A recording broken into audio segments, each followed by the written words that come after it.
একটি লাশ নিয়ে বাণিজ্যের খবর জানাবো, যে লাশের উপর ভর করে পুরো পরিবার হয়েছে কোটিপতি।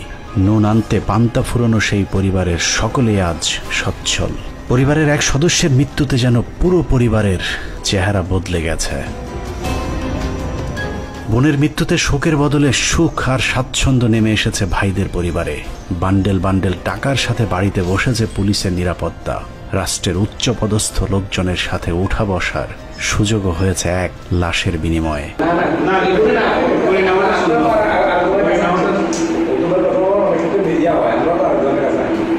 একদিকে গড়েছে ভেঙেছে অন্যদিক। যেই লাশ তার পরিবারকে কোটিপতি করেছে, ঠিক একই লাশ নিঃস্ব করে দিয়েছে অর্ধ শতাধিক পরিবারকে। 16 জনের গলায় ঝুলিয়েছে ফাঁসির দড়ি, শরীরে নির্যাতনের ক্ষত, অনেকের স্বাভাবিক বেঁচে থাকার পথকে করেছে বাধাগ্রস্ত।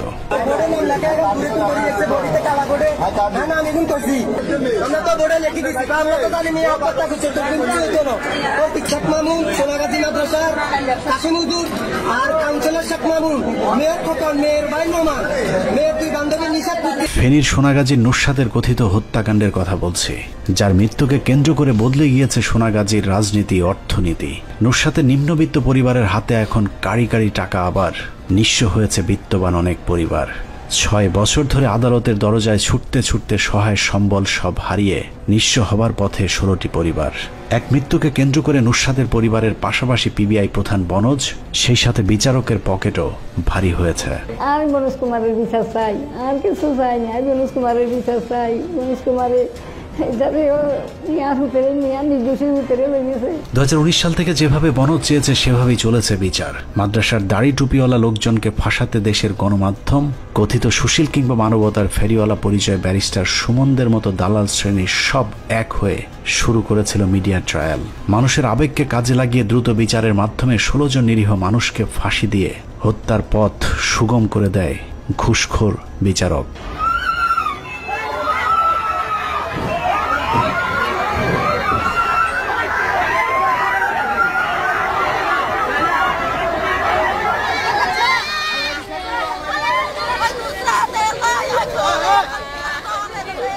মামলা শুরুতে রাষ্ট্রপক্ষের বিপি হাফিজুর রহমানের নেতৃত্বে আইনজীবী প্যানেল নুসরাতের পক্ষে মামলা পরিচালনা করছিল, কিন্তু হঠাৎ করেই নুসরাতের পরিবার আইনজীবী পরিবর্তন করেন। তাদের পক্ষে আইনজীবী হিসেবে জেলা আওয়ামী লীগের আইন বিষয়ক সম্পাদক শাহজাহান সাজুকে নিযুক্ত করার পর থেকেই পাল্টে যেতে থাকে পুরো বিচার প্রক্রিয়া।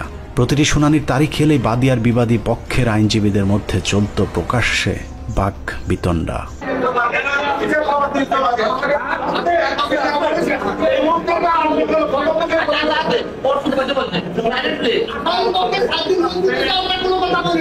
নুসরাতের পরিবারের নিয়োগ করা আইনজীবী আওয়ামী লীগ নেতা শাহজাহান সাজুর গোপনে রেকর্ড করা কিছু বক্তব্য আমাদের হাতে এসেছে, যেখানে সাজু নিজেই স্বীকার করেছেন এই মামলার খুব বেশি চেষ্টা করা হলেও 4 জনকে কিছুটা সাজা দেয়া যেত, বাকিরা সবাই খালাস পাবার কথা।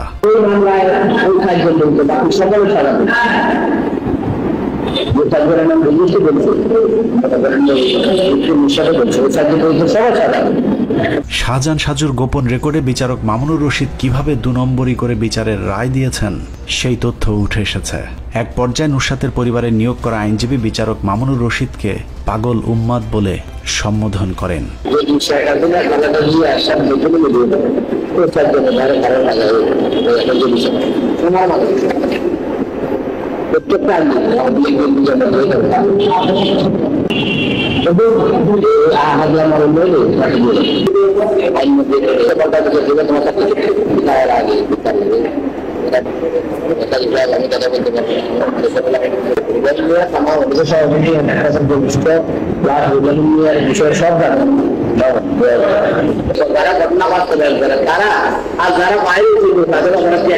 সবকিছু ঠিকঠাক থাকলে এতদিনে সবার ফাঁসি হয়েও যেত, কিন্তু মাঝে বাধা হয়ে দাঁড়ায় টিম 15 মিনিটস। বোরকা এটা নিয়ে মনে হয় এক ধরনের অ্যালার্জি আছে। বুকের সাথে লটকিয়ে তার মাজা ভাঙতে আর মাইয়া সম্পূর্ণ নির্দোষ, শরীরের পুরো জামা কাপড় খুলি ইলেকট্রিক শক দিয়ে। 2022 সালে 15 মিনিটসে তুলে ধরা হয় একটি আত্মহত্যাকে কিভাবে হত্যার নাটক সাজিয়ে সোনাগাজী বাসীর উপর নৃশংসতা চালিয়েছে পিবিআইয়ের বনজ কুমার। মিথ্যা স্বীকারোক্তি আদায় করে। আমি বনজ কুমারের বিচার চাই। এই যে মিথ্যা রিপোর্ট দাখিল করা হলো, আত্মহত্যাকে হত্যা হিসাবে সাজিয়ে দেওয়া হলো, সেজন্য বনজ কুমারের বিরুদ্ধে আইনানুগ ব্যবস্থা গ্রহণ করা হলো। সেই অনুসন্ধানে যা তুলে ধরা হয়েছিল সেখানেই নুসরাত হত্যা নাটকের শেষ পর্ব হতে পারত, কিন্তু হয়নি, কারণ তখনকার রাষ্ট্রটাই চলত মনোজ কুমারদের ইশারায়। ন্যায় বিচার নিশ্চিত না করে উল্টো আমার বিরুদ্ধে 3টি উদ্দেশ্যমূলক মামলা করা হয়েছিল। আমি বাদী হয়ে গত 30/9/2022 তারিখে সোনাগাজী মডেল থানায় তার বিরুদ্ধে একটি সাধারণ ডায়েরি করি। বনজদের রাজত্বে নতুন রাজা এসেছে, কিন্তু রাজ্য চলছে আগের মতোই। ধান্দাবাজ বিচারকদের ধান্দাবাজির কারণে দীর্ঘ 9 মাসেও নিরীহ 16 জনকে এখনও মুক্তি দেয়া সম্ভব হয়নি। বিশেষ আদালত বসিয়ে নুসরাত শাওনদের জামিন হয়, কিন্তু সোনাগাজীর নিরীহ 16 জনের ক্ষেত্রে জেরা সাক্ষী বাল ছাল করে চলছে সময় ক্ষেপণ, যে কারণে আবারও নুসরাত হত্যাকাণ্ড নিয়ে অনুসন্ধানে নামে টিম 15 মিনিটস। যে অনুসন্ধানে উঠে এসেছে আরও ভয়াবহ তথ্য।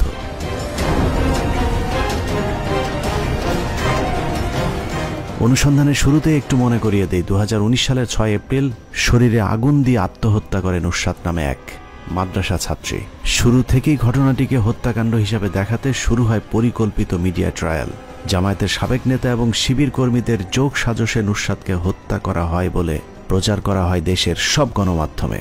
একজন নারীর শরীরে কেরোসিন ঢেলে নির্মমভাবে হত্যার যে গল্প বাংলাদেশের মিডিয়া মঞ্চস্থ করেছিল, তা ঢক ঢক করে গিলেছিল এদেশের সাধারণ মানুষ। মাদ্রাসা ছাত্রী নুসরাত হত্যা মামলায় 16 আসামির সবাইকে মৃত্যুদণ্ড দিয়েছে আদালত। বিশেষ করে চিহ্নিত কিছু গণমাধ্যমের সহায়তায় নুসরাতের আত্মহত্যাকে হত্যাকাণ্ড হিসাবে প্রতিষ্ঠিত করতে যে নাটক সাজানো হয়েছিল, সেই নাটকের শুরু থেকে শেষ পুরোটা বই বই করে বুঝিয়ে দিতেই আজকের 15 মিনিটস।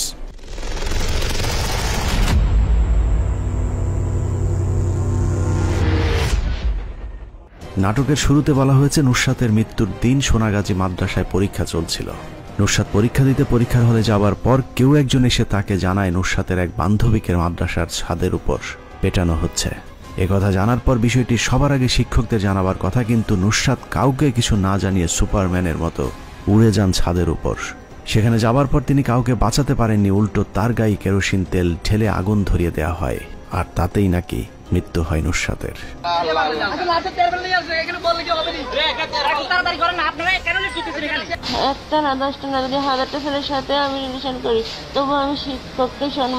নুসরাতের কাছ থেকে আর কিছু জানার আগেই তার মৃত্যু হয়। সাধারণ নাটক সিনেমায় নায়ক নায়িকারা মারা যাবার পর সিনেমা শেষ হয়ে যায়, কিন্তু এই নাটকের শুরু হয়েছে নুসরাতের মৃত্যুর পর।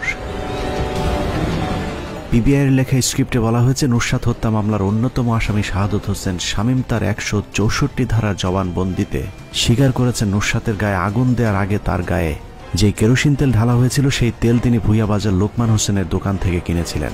3টা বোরকা এবং কেরোসিন পলিথিনের ব্যাগে নিয়ে এসে সে শাহাদাত হোসেন শামীমের কাছে হস্তান্তর করে। পিবিআইয়ের বক্তব্যের সূত্র ধরে আমরা প্রথমে ভুইয়া বাজারের সেই লোকমানের দোকানে যাই, কিন্তু কি আশ্চর্য, লোকমানের দোকানে নাকি জীবনে কোনোদিন 1 ছটাক কেরোসিন তেলও বিক্রি হয়নি। প্রথম থেকে কইছি আমি জিনিস বিক্রি করিনি, কিন্তু ওই ছেলে ঘুরে কয় যে কি জিনিস আমি এর থেকে কিনেছি। মানে আপনি কেরোসিন বিক্রি করেন না? শামীমের কারণে আমি আটকা। শামীমের যদি খালি কই দোকানে তো আমি তেল নিলাম আমার সারিতে, কিন্তু হোলাটা ঘুরে আমার দেখাইতে। লোকমানের কাছ থেকে জোরপূর্বক বক্তব্য নেওয়ার আগে পিবিআই সোনাগাজী বাজারের আরেক মুদি ব্যবসায়ীকে চাপ দিয়েছিলেন। সেই ব্যবসায়ীকে কোনোভাবে রাজি করাতে না পেরে লোকমানকে বাধ্য করে পিবিআই। পিবিআই আসছিল মূলত যে ওখানে ওদের একটা ইয়ে ছিল যে এখান থেকে কেরোসিন তেল নিয়েছিল, তাও পলি ব্যাগে কেরোসিন তেল নেওয়ার একটা প্রসঙ্গ উঠছিল। তখন আমরা বললাম যে না, এভাবে তো আমরা তেল বিক্রি করা হয় না, বোতল আনবে, বোতলে কেরোসিন তেল দেওয়া হবে, তেল তো আর পলিতে দেওয়া হয় না। তো পরে যাক ওনারা একটু চাপাচাপি করার চেষ্টা করছে। আমরা ওই যে ফুটেজ দিয়েছিলাম ওনাদেরকে, পেন ড্রাইভে রেকর্ড করে দিয়ে দিলাম। ওনারা অনেকক্ষণ বসে বসে দেখলো যে না, এ জাতীয় কোনো কিছু নাই। নুসরাত হত্যাকাণ্ডের নাটক আকর্ষণীয় করতে কথিত হত্যাকারীদের ব্যবহৃত বোরকা উদ্ধারের শুটিং করা হয়েছিল। ঘটনার প্রায় মাসখানেক পর মাদ্রাসার পাশের একটি পুকুর থেকে একটি চকচকে নতুন বোরকা উদ্ধারের দাবি করা হয়েছিল। যে বোরকাটি পুকুর থেকে উদ্ধারের ঘণ্টাখানেক আগে পিবিআইয়ের একজন সদস্য ওই পুকুরে নামেন এবং কিছু একটা পুঁতে রেখে আসেন, যেটি স্থানীয় একজনের মোবাইলে ধারণও করা হয়েছিল। তার কিছুক্ষণ পরে পিবিআইয়ের দ্বিতীয় দলটি পুকুরে নেমে বোরকা উদ্ধারের নাটক সম্পন্ন করেন। পিবিআইয়ের উদ্ধার করা সেই বোরকা দেখে মনে হয়েছে কিছুক্ষণ আগে কেনা একটি নতুন বোরকা, অথচ নুসরাত মারা গিয়েছিল তারও মাসখানেক আগে। নতুন একজন যেরকম নতুন হাতের মুঠে সে রাখছে, আরেকটা লোকে ডুব দিয়ে সে পাতলে রাখছে। তখন আমি বলছি, আমি কিছু এটা তো নতুন বোরকা, এখন নিবেই জানো হয়েছে। তখন আমাকে 200 বা দিছে। পিবিআইয়ের বক্তব্যের সত্যতা যাচাই করতে আমরা সোনাগাজীর ওয়ার্ল্ড ফেমাস বোরকা বাজার নামের সেই দোকানে যাই। যেখান থেকে নুসরাতের কথিত হত্যাকারীর বুরকার কেনার দাবি করা হয়েছিল। দোকানের মালিক জসিমউদ্দিনের সাথে কথা বলে জানা যায় তিনি ছিলেন জোরপূর্বক পিবিআইয়ের নাটকের একজন অভিনেতা। তিনি এই মামলায় যা সাক্ষী দিয়েছেন সবই ছিল পিবিআইয়ের পক্ষ থেকে জোরপূর্বক বলানো। আমার এখানে শোরুমের ভিতরে নির্মে বোরকা হচ্ছেন কি যে 2500 টাকা, আর ওখানে 700 টাকা 800 টাকা দামের বোরকা দেখাচ্ছে, তো এটা তো একটা নাটক। নুসরাতের গায়ে ঢালা কেরোসিন আর বুরকার মতো নুসরাত হত্যার পুরোটাই ছিল পিবিআইয়ের তৈরি করা নাটক। অনুসন্ধানে তাদের নাটকের প্রতিটি অংশের আমরা চুলচেরা বিশ্লেষণ করেছি। পিবিআইয়ের তদন্তে বলা হয়েছে সোনাগাজী মাদ্রাসায় অবস্থিত এই সাইক্লোন সেন্টারের 5 তলার ছাদে নুসরাতকে আগুন দিয়ে হত্যা করা হয়েছে। সাইক্লোন সেন্টারের উত্তরে মাদ্রাসার মূল ফটক, পশ্চিমে প্রশাসনিক ভবন, পূর্বে মাদ্রাসার একাডেমিক ভবন সহ দক্ষিণে খেলার মাঠ। খেলার মাঠের শেষ প্রান্তে পুকুরের পরে রয়েছে সীমানা প্রাচীর। তার উপর পরীক্ষার কারণে ঘটনার দিন মাদ্রাসায় 144 ধারা জারি থাকায় মাদ্রাসায় প্রবেশের একমাত্র ফটকে বিপুল সংখ্যক পুলিশ পাহারায় ছিল। এছাড়া সাইক্লোন সেন্টারের নিচতলার চারপাশে কোনো প্রকার দেয়াল না থাকায় ভবনের ভেতরে কেউ ঢুকলে বা বের হলে তা স্পষ্ট দেখা যাবার কথা, কিন্তু ওই দিন নুসরাতের শরীরে আগুন লাগার আগে পরে কাউকে উঠতে বা নামতে দেখা যায়নি, যে বিষয়টি ঘটনার দিন দায়িত্বে থাকা একজন পুলিশ সদস্য স্বীকার করেছেন। একটা দরজা ছিল, ওইখানটা লাফ দিয়ে সিঁড়ি দিয়ে উপরে উঠে ওই নুসরাত জাহান রাফিকে দেখি আগুন নিয়ে নিচে নামতেছে। আপনি যাওয়ার সাথে সাথে কোনো লোকজন দেখতে পান? আমি ওইখানে কোনো লোকজনকে দেখতে পাই। পিবিআই রিপোর্টে নুসরাতের শরীরে আগুন দেওয়ার যে বর্ণনা দেওয়া হয়েছে সেই বর্ণনা অনুযায়ী ঘটনা ঘটতে অন্তত আধা ঘন্টা সময়ের প্রয়োজন, কিন্তু রিপোর্টে বলা হয়েছে নুসরাতকে তার হল থেকে ডেকে নিয়ে যাওয়া হয়েছে পরীক্ষা শুরুর 5 মিনিট আগে। 5 মিনিট আগে ডেকে নিয়ে প্রশ্নপত্র দেওয়ার মাঝের সময়ের মধ্যে কথিত খুনিরা সব ঘটনা সম্পন্ন করে ঠিক সময় মতো পরীক্ষায় অংশ নিয়েছে, এটা একদম অসম্ভব। প্ল্যান অনুসারে রাফিকে বলে যে নিশাতকে উপরে মারতেছে এবং ওখানে গিয়ে সে আটকিয়ে দেয়, তার ওন্না দিয়ে বেঁধে আগুন লাগিয়ে তারা নেমে যায়। বনজের মিথ্যা নাটকে নৃশংসতম শিকার কামরুন নাহার মনি, যিনি ঘটনার সময় 6 মাসের অন্তঃসত্ত্বা ছিলেন। এছাড়া কামরুন নাহার মনির পরীক্ষার হল ছিল সাইক্লোন সেন্টারের পাশের আরেকটি ভবনের 3 তলায়, আর ঘটনাস্থল সাইক্লোন সেন্টারের 5 তলায়। অতএব 2 ভবন মিলিয়ে মোট 8 তলা সিঁড়ি বেয়ে কারো শরীরে আগুন দিয়ে 5 মিনিটের মধ্যে নেমে আসা একজন অন্তঃসত্ত্বা মায়ের পক্ষে অসম্ভব। কামরুন নাহার মনির হলে দায়িত্বরত শিক্ষিকা খুজিস্তা খানমের সাথে কথা বলে জানা যায় ঘটনার দিন ওই হলের একটি খাতাও অবশিষ্ট ছিল না, যে কারণে মনি অথবা অন্য কোনো পরীক্ষার্থীর অনুপস্থিত থাকার বিষয়টি সত্য নয়।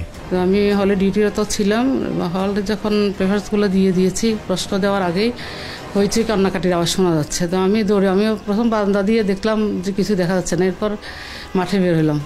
বের হওয়ার পরে দেখতেছি যে তখন তো নুসরাত বা কে বোঝার উপায় ছিল না, দেখতেছি যে একটা মেয়ে উপর থেকে চিৎকার করতে করতে নেমে আসতেছে সিঁড়ি দিয়ে, আর ওর পুরো গায়ে আগুন জ্বলতেছে। আমার হলে যতজন শিক্ষার্থী থাকার কথা ছিল শিক্ষার্থীও ততজন ছিল, ততগুলো খাতাও আমি সাপ্লাই দিয়েছি প্রত্যেকটা স্টুডেন্টকে, একটা খাতাও অবশিষ্ট ছিল না। আবার সিট ছিল 3 তলায়, ওখান থেকে ও এসে যে আগুন দিয়ে যাবে গিয়েছে ওটা বলতে পারি না, ওটাও সম্ভব হবে বলে মনে হয় না। মনির মতো নুসরাত হত্যাকাণ্ডে ফাঁসির রায় হওয়া বাকি 15 জন সবাইকে মিথ্যা নাটক সাজিয়ে সাজা দেওয়া হয়েছে। এখন প্রশ্ন আসতে পারে নুসরাতকে তাহলে মারল কে? সে প্রশ্নের উত্তর হলো নুসরাতকে কেউ মারেনি, নুসরাত নিজেই আত্মহত্যা করেছেন। নুসরাত কেন আত্মহত্যা করেছে সেটা জানতে ঘটনার আরেকটু পেছনে যেতে হবে। নুসরাত ছিল বহু পুরুষে আসক্ত, বিভিন্ন পুরুষের সাথে প্রেম আর উচ্ছৃঙ্খলতার কারণে তাকে বেশ কয়েকবার শাস্তি দেওয়া হয়েছিল। সবশেষ মাদ্রাসা চলাকালীন নুসরাতের পকেটে মোবাইল পাওয়া যাবার পর অধ্যক্ষ সিরাজউদ্দৌলা নুসরাত সহ তার বান্ধবী ফুর্তি এবং নিশাতকে অফিসে ডেকে নিয়ে মাদ্রাসা থেকে বের করে দেওয়ার হুমকি দেন। এর পরপরই সিরাজউদ্দৌলার বিরুদ্ধে যৌন হয়রানির মামলা করে নুসরাতের পরিবার, আর সেই মামলার সাক্ষী ছিল তার সাথে থাকা অন্য 2 উচ্ছৃঙ্খল বান্ধবী নিশাত এবং ফুর্তি। সেই মামলাতে অধ্যক্ষ সিরাজউদ্দৌলা গ্রেফতার হন, কিন্তু গ্রেফতারের পর মাদ্রাসার শিক্ষার্থীরা নুসরাত রাফির পক্ষে না দাঁড়িয়ে বরং অধ্যক্ষ সিরাজউদ্দৌলার মুক্তির জন্য তীব্র আন্দোলন শুরু করেন। সকল সমাজকে নিয়ে একসাথে ঐক্যবদ্ধ হয়েছে, আমাদের প্রিন্সিপাল হুজুরকে মুক্তি দিতে হবে। একদিকে অধ্যক্ষের পক্ষে, অন্যদিকে নুসরাতের বিরুদ্ধে অবস্থান নিয়ে নুসরাতকে মাদ্রাসায় একঘরে করে দেওয়া হয়। এরই মধ্যে নুসরাত তার আইনজীবীর কাছে জানতে পারেন পরবর্তী কার্য দিবসে জামিনে মুক্ত হচ্ছেন সিরাজউদ্দৌলা।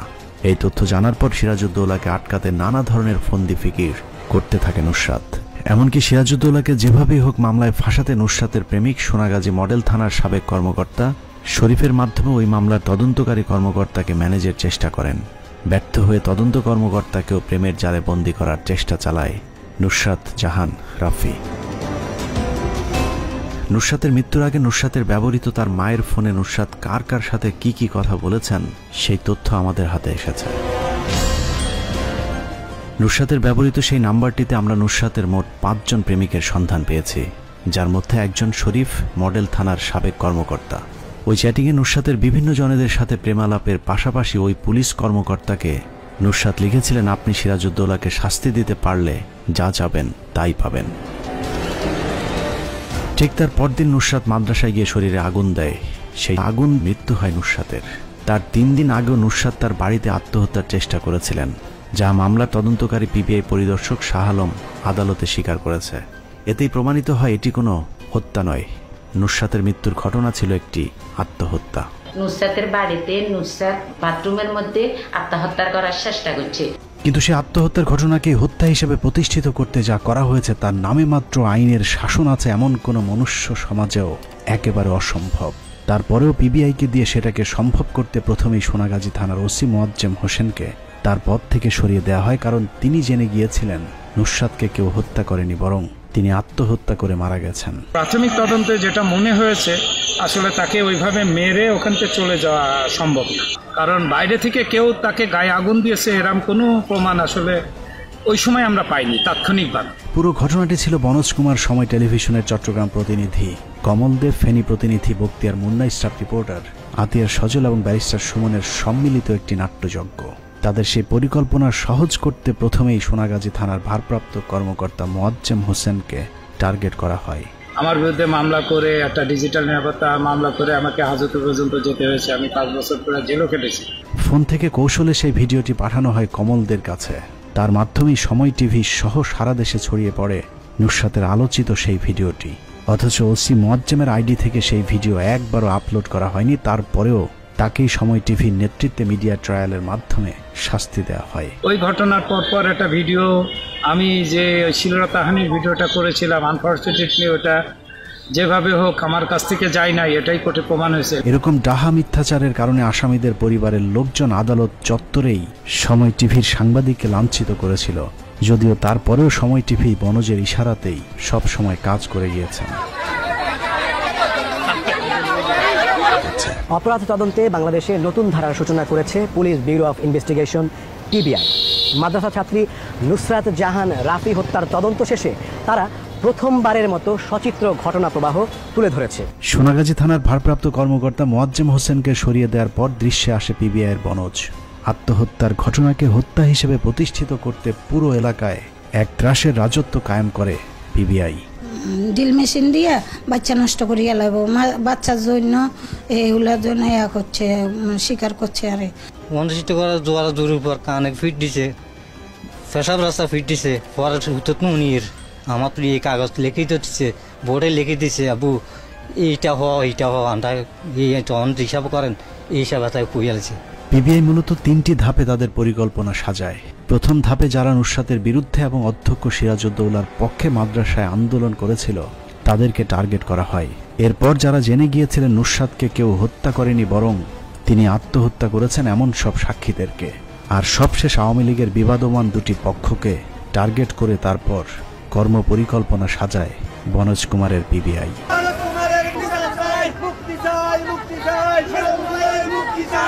অধ্যক্ষ সিরাজউদ্দৌলা গ্রেফতার হবার পর মাদ্রাসার সব শিক্ষার্থীরা মিলে জেলা প্রশাসক ওয়াহিদুজ্জামান বরাবর একটি স্মারকলিপি দিয়েছিলেন, যেখানে মোট 1000 শিক্ষার্থী সিরাজউদ্দৌলার পক্ষে স্বাক্ষর করেছিলেন। ওই আন্দোলনে যারা নেতৃত্ব দিয়েছিল তাদের নাম ছিল স্মারকলিপির সবার উপরে, যে কারণে ওই তালিকায় শীর্ষে থাকা সকলকে মামলার আসামি করা হয়। স্মারকলিপির প্রথমেই স্বাক্ষর করেছিলেন নুরুদ্দিন, যে কারণে সিরাজউদ্দৌলার পরপরই তাকে 2 নম্বর আসামি হিসেবে তালিকাভুক্ত করা হয়।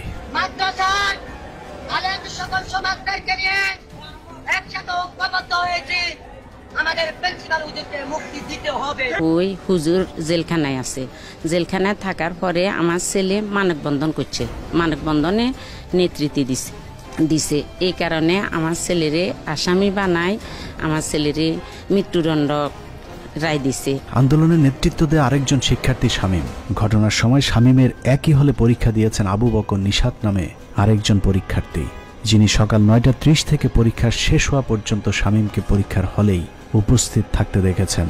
অথচ রহস্যজনক কারণে নুসরাত হত্যার আসামি হিসেবে শামীমকে গ্রেফতার করা হয়। আমার সাথে একই হলে পরীক্ষা দিয়েছে, ওর নাম হচ্ছে মোহাম্মদ শামীম। ওই দিন প্রায় 9:35 থেকে মোহাম্মদ শামীম আমাদের সাথে ছিল। আমরা একসাথে পরীক্ষার হলে প্রবেশ করি। পরীক্ষার যে টিচার এসছে 9:45 আসে, আমাদেরকে পেপার দিছে, আমরা বৃত্ত ভরাট করতেছি। এই অবস্থায় বৃত্ত ভরাট করার অবস্থায় হঠাৎ করে আমরা বিকট চিৎকারে আওয়াজ শুনি। তো আওয়াজ শুনি আমি মোহাম্মদ শামীম সহ অন্যান্য হলে যারা পরীক্ষার্থী ছিল, আমরা তাড়াতাড়ি চিৎকার শুনি, বাইরে আসছি। দ্বিতীয় ধাপে শুরু হয় যারা দাবি করেছিল নুসরাত আত্মহত্যা করেছিলেন তাদেরকে। কিছুক্ষণ আগে নুসরাতের মৃত্যুর আগে তার ব্যবহৃত ফোনে নুসরাতের একাধিক প্রেমিকের সাথে যে খুদে বার্তার রেকর্ড দেখিয়েছিলাম, সে খুদে বার্তার মধ্যে গুরুত্বপূর্ণ একটি তথ্য পাওয়া গিয়েছিল। নুসরাত তার মাদ্রাসা শিক্ষক আফসার উদ্দিনের কাছে খুদে বার্তা পাঠিয়ে জানিয়েছিলেন সিরাজউদ্দৌলাকে ফাঁসাতে প্রয়োজনে তিনি আত্মহত্যা করবেন। সেই শিক্ষককেও পরবর্তীতে হত্যা মামলার আসামি দেখিয়ে গ্রেফতার করে পিবিআই। কারণ তিনি যদি বাইরে থাকেন তাহলে নুসরাত যে আত্মহত্যা করেছিল সেটি মানুষ জেনে যাবেন। আমার হাজবেন্ড নুসরাতের প্রাইভেট টিচার ছিল। 27 তারিখ ঘটনার পর যখন অধ্যক্ষের জামিন হবে সবাই বলা বলি করছে, তখন ঘটনার আগের দিন নুসরাত আমার হাজবেন্ডের কাছে কয়েকটি SMS পাঠায়। আর একটি SMS এ লেখা আছে, স্যার যদি সিরাজউদ্দৌলার জামিন হয় তখন আমি নিজে আত্মহত্যা করবো এবং সকল ছাত্র শিক্ষককে ফাঁসিয়ে যাব। নুসরাত নিজে আত্মহত্যা করেছেন এটা জানেন, কিন্তু হত্যা মামলার আসামি হতে হয়নি এরকম সৌভাগ্যবান মাদ্রাসা নিরাপত্তা কর্মী মোস্তফা এবং অফিস সহকারী নুরুল আমিন। ওই ঘটনায় তাদেরকে আসামি করা না হলেও একটানা 4 মাস 10 দিন সকাল 9টা থেকে গভীর রাত পর্যন্ত পিবিআই অফিসে ডেকে নিয়ে তাদের সামনে অন্য আসামিদেরকে নির্যাতন করে বোঝানো হতো পিবিআইয়ের বিরুদ্ধে কোনো ধরনের বক্তব্য দিলে তাদের পরিণতিও অন্য আসামিদের মতোই হবে। থাপ্পড় দিয়ে বলতেছে যে তোমার 15 মিনিট সময় দিছি, 15 মিনিটের ভিতরে তুমি যদি কেন বলা যে অমুক আপনি কেন উঠতে দেখছ, তাহলে আমরা তুমি 17 নম্বর আসামি তুমি বাঁচবা। আর যদি বলা যে না আমি দেখি নাই, তাহলে আমরা তুমি এখন থেকে তুমি আমাদের ওখানে 4 মাস 10 দিন আমাকে রাখি দিত। 9টা বাজে বাই চলিয়ে 9টা বাজে যাইতাম, রাত্রে 3টা বাজে আমার নবী হোটেলের সামনে আনিয়ে দিত। লাস্টে আমি লোন করি, বুড়ো বাংলা থেকে 1 লক্ষ টাকার লোন করি, তাদেরকে টাকাটা দিছি। তৃতীয় ধাপে আসামি করা হয়েছে স্থানীয় আওয়ামী লীগ নেতা রুহুল আমিন ও তার সমর্থক মাকসুদ কমিশনারকে। অথচ এই রুহুল আমিনই নুসরাতের ইফটিজিং এর অভিযোগ পাওয়ার পর অধ্যক্ষ সিরাজউদ্দৌলাকে পুলিশের হাতে তুলে দিয়েছিলেন। যখনই আমি শুনছি তখনই আমি এখানে ঢুকলাম। এখানে ঢুকিয়ে অধ্যক্ষ অফিসে আসছিল দোতলায়, ওখান থেকে অধ্যক্ষরে আমি নামাই, ওসিরে ফোন দিয়ে পুলিশকে পুলিশকে ওসি তাৎক্ষণিক আমার কাছে পুলিশ পাঠাইছে, আমি পুলিশের হাতে সুপর্দ করে দিয়েছি সবাই স্যারকে। এটা দিয়ে আমি ঢাকা চলে গেছি। রুহুল আমিন ছিলেন মাদ্রাসার পরিচালনা কমিটির সহ সভাপতি ও উপজেলা আওয়ামী লীগের সভাপতি। তার সাথে রাজনৈতিক দ্বন্দ্ব ছিল সোনাগাজীর তৎকালীন মেয়র রফিকুল ইসলাম খোকনের। খোকনই প্রথম নুসরাতের ভাইকে কুবুদ্ধি দিয়ে প্রতিপক্ষকে ঘায়েলের পরামর্শ দিয়েছিলেন। অগ্নিদগ্ধ নুসরাতকে দ্রুত চিকিৎসার জন্য না নিয়ে প্রথমে মেয়র খোকনের বাসায় দেখা করেন নুসরাতের ভাই। ফেনীর হাসপাতালে নেয়ার পথে অ্যাম্বুলেন্সে যিনি চালক ছিলেন তিনি বিষয়টিতে চরম অবাক হয়েছিলেন।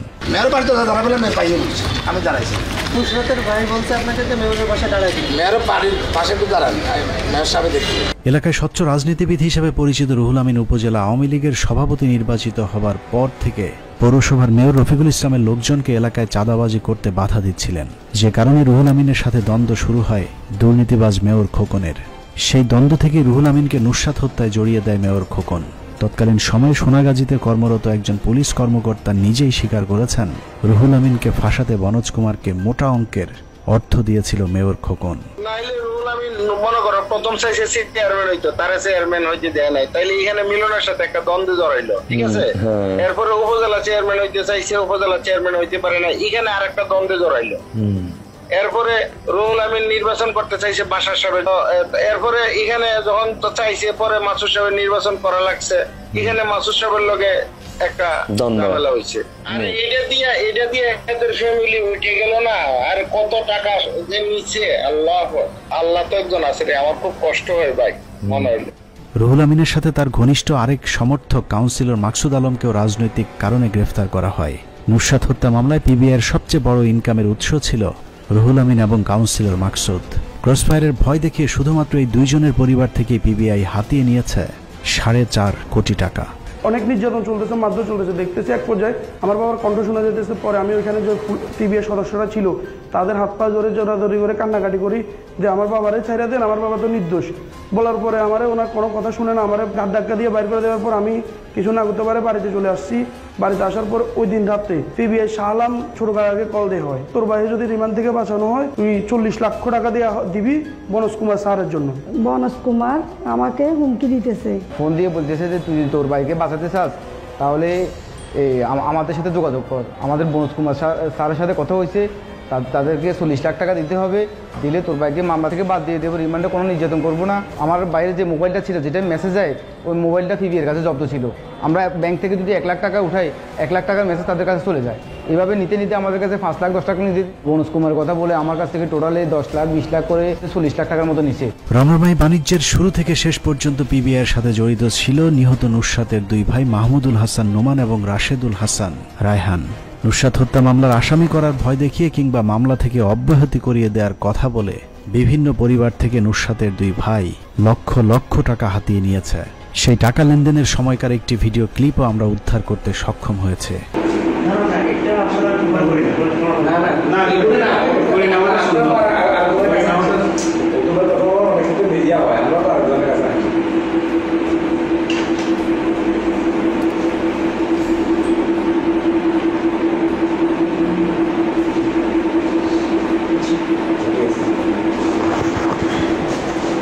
কিন্তু মামলায় সকলের মৃত্যুদণ্ডের রায় হওয়ার পর সেই টাকা ফেরত চায় দণ্ডপ্রাপ্তদের স্বজনেরা। পরিবারগুলোর সাথে নুসরাতের ভাইয়ের একটি কল রেকর্ডও আমাদের হাতে পৌঁছেছে। তো টেনশন তো ভাই আঙ্গুর টেনশন এটা করে তো মানুষ তো আর বুঝতো না।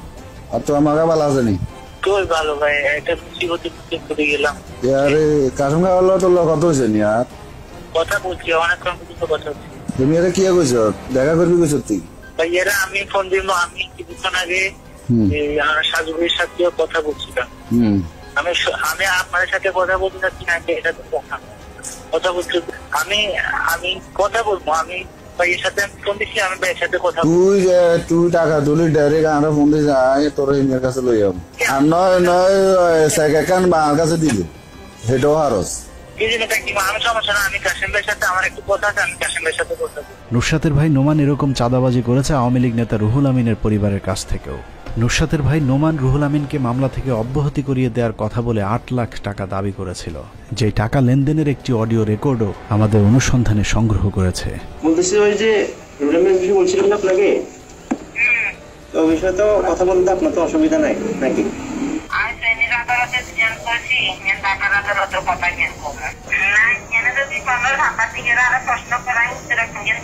নুসরাতের মৃত্যুর পর এভাবেই নুসরাত তার পরিবারের কাছে হয়ে ওঠে সোনার ডিম পাড়া এক হাঁস।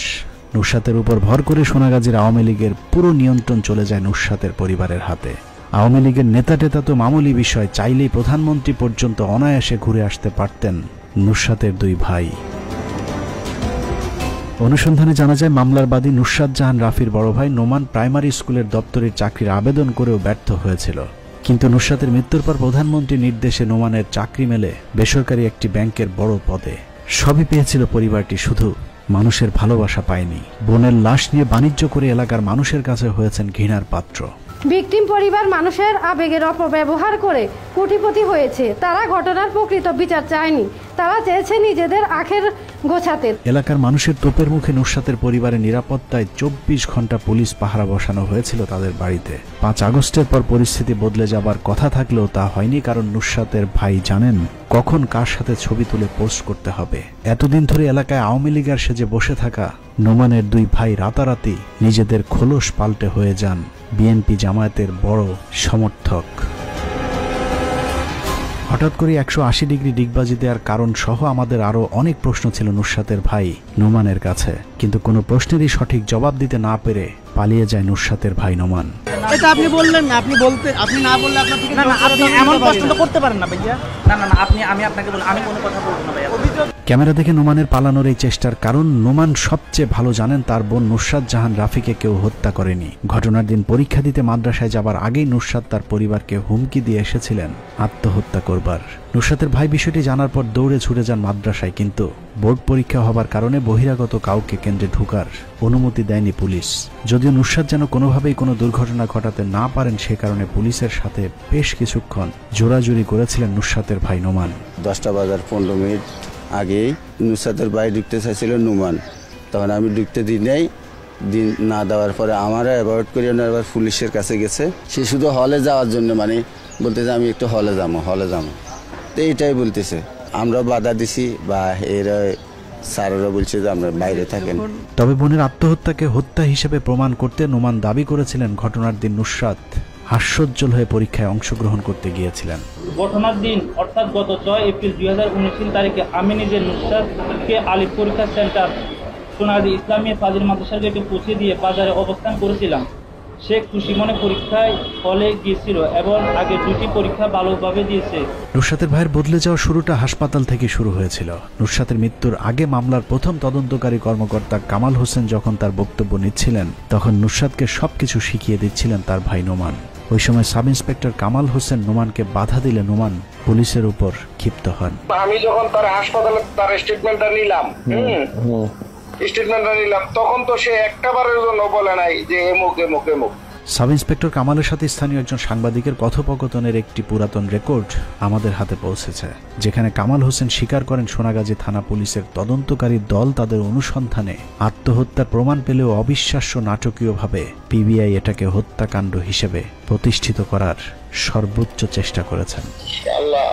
আল্লাহ তো একজন আছে রে, আমার খুব কষ্ট হয় ভাই। আসল কথা হলো কি মেয়েটা বুঝতো না যে এই ঘটনাটা করলে পিবিআইয়ের ওই সময়ের উপপরিচালক জাহাঙ্গীর আলম তার এক ফেসবুক পোস্টে ওই সময় সোনাগাজী বাসীর উপর ঘটে যাওয়া পিবিআই নির্যাতনের রোমহর্ষক বর্ণনা দিয়েছেন।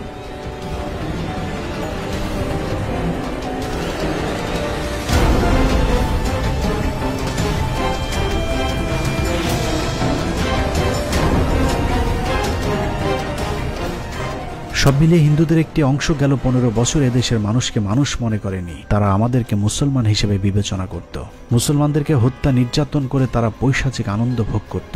আর দাড়ি টুপিওয়ালা মাদ্রাসার লোকজন পেলে সেই বর্বরতার মাত্রা বেড়ে যেত আরো কয়েক গুণ। আমি যখনই পিবি অফিসে যাইতাম উনি আমাকে একটা জিনিস বারবার করে বলতো যে মাদ্রাসা কেন পড়াইছস। এরকম মুসলিম নির্যাতনের প্রকল্পকে সময় টেলিভিশন প্রচার করেছিল পিবিআইয়ের ব্যাপক সফলতা হিসেবে।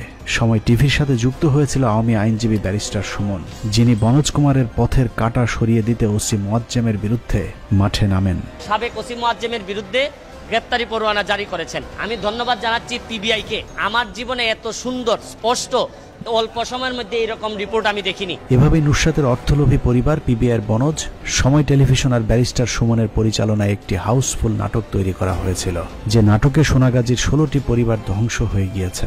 মানসিক আর্থিকভাবে ক্ষতিগ্রস্ত পরিবারগুলোর সদস্যরা বিনা কারণে অন্ধকার কন্ডেম সেলে বন্দী আছে গেল 6টি বছর ধরে, অথচ তারা জানেও না কি তাদের অপরাধ।